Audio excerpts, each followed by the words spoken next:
এক মুহূর্তেই সবটা শেষ হয়ে গেল। যে ভয়ঙ্কর ঘটনা ঘটেছে, যে ভয়াবহ মুহূর্তের ঘটনা, সিসিটিভি ফুটেজ আমাদের সামনে এসেছে নিকো পার্কের ঘটনায়, রাখবো আপনাদের সামনে। আপনারা জানেন যেভাবে মৃত্যু হয় ওই তরুণের, আপনাদের জানিয়ে রাখি দুপুর 1টা নয় অসুস্থ তরুণকে চ্যাংদোলা করে নামাচ্ছেন তার বন্ধুরা। আপনাদের সামনে রেখেছি সিসিটিভি ফুটেজ নিকো পার্কের দুপুর 1টা নয়ের গতকালকের সেই সিসিটিভি ফুটেজ রেখেছি আপনাদের সামনে। বন্ধুরা 1টা নয়ে অসুস্থ তরুণকে চ্যাংদোলা করে যেভাবে নামাচ্ছেন দেখুন, ঘড়িতে তখন সময় 1টা নয়। এবার দেখুন 1টা 13 কি করা হলো, হুইল চেয়ার নিয়ে আসা হয়, হুইল চেয়ারে বসানো হলো রাহুলকে। 1টা 13-তে 1টা 9 থেকে তারপর বন্ধুরা তুলে নিয়ে এসে নামাতে অসুবিধা হচ্ছিল বলে জলের মধ্যে রাহুলকে শুয়ে দেওয়া হলো। তারপর 1টা 13-এ নিয়ে আসা হলো হুইল চেয়ারে বসানো হলো রাহুলকে। এবার দেখুন 1টা 23 অ্যাম্বুলেন্সে তোলা হলো তরুণকে, অ্যাম্বুলেন্সে তোলা হচ্ছে ওই তরুণকে। দুপুর 1টা 9 সময় বন্ধুদের মধ্যে একজনকে সিপিআর পর্যন্ত দিতে দেখা যায়। তারপর 1টা 13-এ হুইল চেয়ার নিয়ে আসা হয়, সেখানে রাহুলকে তোলা হয়। 1টা 23 ছবি রেখেছি আপনাদের সামনে, সেই মুহূর্ত যখন অ্যাম্বুলেন্সে তোলা হলো ওই তরুণকে।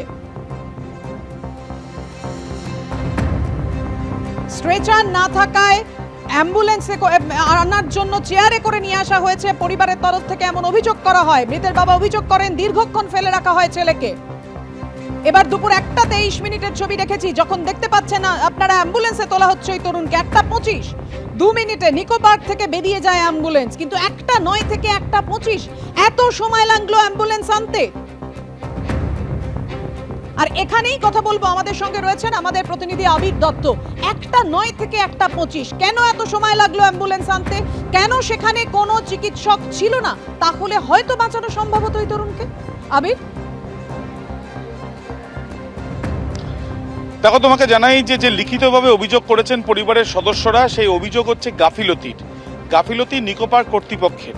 যে গাফিলতির অভিযোগ ইতিমধ্যে নিকো পার্ক কর্তৃপক্ষ তারা অস্বীকার করছেন, কিন্তু পরিবারের তরফ থেকে লিখিত অভিযোগের ভিত্তিতে ইতিমধ্যে ভারতীয় ন্যায় সংহিতার 106 ক্লজ 1 সেই ধারাতে মামলা রুজু হয়েছে।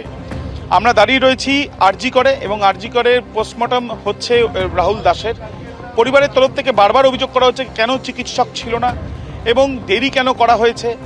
তার যারা বন্ধুরা সেখানে উপস্থিত ছিল তাদের সঙ্গে আমরা কথা বলেছিলাম, তাদের একাধিক বিষয় তারা জানাচ্ছেন যে প্রথম 11টার সময় তারা মিট করে এবং তারপর 11টা থেকে 11:30টার মধ্যে তারা যায়, 2টি রাইডে তারা ব্যবহার করে বা 2টি রাইড তারা করে, এবং তার পরবর্তীকালে তৃতীয় হিসাবে তারা এই নায়াগ্রা ফলস, যেটা নাম দেওয়া হয়েছে নিকো পার্কের তরফ থেকে, এই কৃত্রিম জলপ্রপাত, সেখানে সে যায় এবং এরপরে সিঁড়ির কাছে পর্যন্ত চলে আসে রাহুল দাস, এবং তারপরেই সে অসুস্থ বোধ করে এবং সে পড়ে যায়। তার ডান পার বুড়ো আঙুলের কাছে একটি ক্ষত আছে, সেটা পড়ে যাওয়ার কারণেও হতে পারে, এমনটাই অনুমান করা হচ্ছে।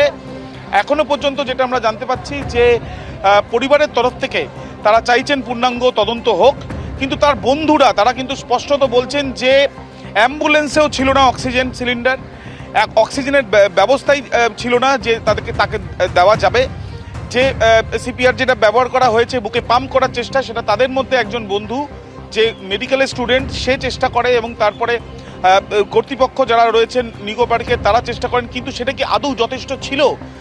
তার আগে কি কোনোভাবে নিয়ে যাওয়া সম্ভব ছিল যদি একটু দ্রুততার সাথে যদি কাজটা করা যেত? এই প্রশ্নগুলো পরিবারের তরফ থেকে রয়েছে। তারা যেটা চাইছেন পূর্ণাঙ্গ তদন্ত। এখন পুলিশ সূত্র থেকে যেটা আমরা জানতে পাচ্ছি যে এই যে যুবকের যার মৃত্যু হয়েছে তার শরীরচর্চার মধ্যে সে ছিল, এবং সে যেদিনকে এই ঘটনা ঘটে অর্থাৎ গত পরশু দিন 3টে পর্যন্ত সে জেগেছিল, এবং তারপর সে যখন বন্ধুদের সঙ্গে এখানে এসে পৌঁছায়, তারপর ওয়াটার পার্কে যখন এই ঘটনা ঘটে, সিসিটিভি ক্যামেরার ফুটেজের সংগ্রহ ইতিমধ্যে পুলিশের তরফ থেকে করা হয়েছে, যেটা গতকালই আমরা প্রথম দেখিয়েছি।